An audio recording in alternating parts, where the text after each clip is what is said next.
नमस्कार मुलांनो, तुमच्या आवडत्या संजय सरांच्या गोष्टींच्या शाळेत तुमचं मनपूर्वक स्वागत. आज आपण ऐकणार आहोत एक सुंदर, प्रेरणादायी आणि विचार करायला लावणारी गोष्ट. चला तर मग कान देऊन ऐका एक छोटीशी सुंदर गोष्ट. गोष्टीचं नाव आहे 2 बिया.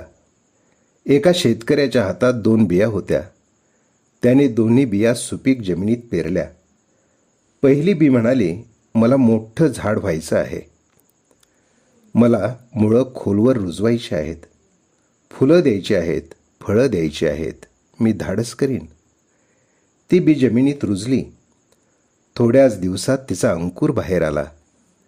सूर्यप्रकाश, पाऊस आणि वारा यांचा सामना करत करत ती हळूहळू वाढत गेली. दुसरी बी मात्र घाबरली. ती म्हणाली, मी बाहेर आले तर किडे खातील, वारा मोडेल, पाऊस त्रास देईल. मी जमिनीखाली सुरक्षित राहते. काही दिवस गेले. एके सकाळी कोंबडी दाणे शोधत आली. तिने जमिनीखाली लपलेली बी शोधली आणि क्षणात खाऊन टाकली. पहिली बी मात्र आता सुंदर रोपटं झाली होती. काही वर्षांनी ते मोठं झाड बनलं.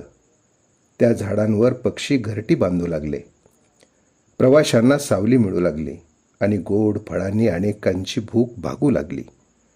मुलांनो, भीती प्रत्येकालाच वाटते, पण भीतीवर मात करून प्रयत्न करणारेच पुढे जातात.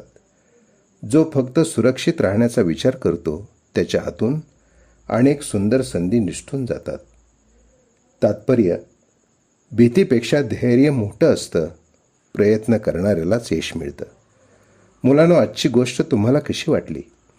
या गोष्टीतून तुम्ही काय शिकलात याचा नक्की विचार करा. पुन्हा भेटू एका नव्या गोष्टीसह. तोपर्यंत आनंदी राहा आणि रोज नवीन काहीतरी शिकत राहा. धन्यवाद.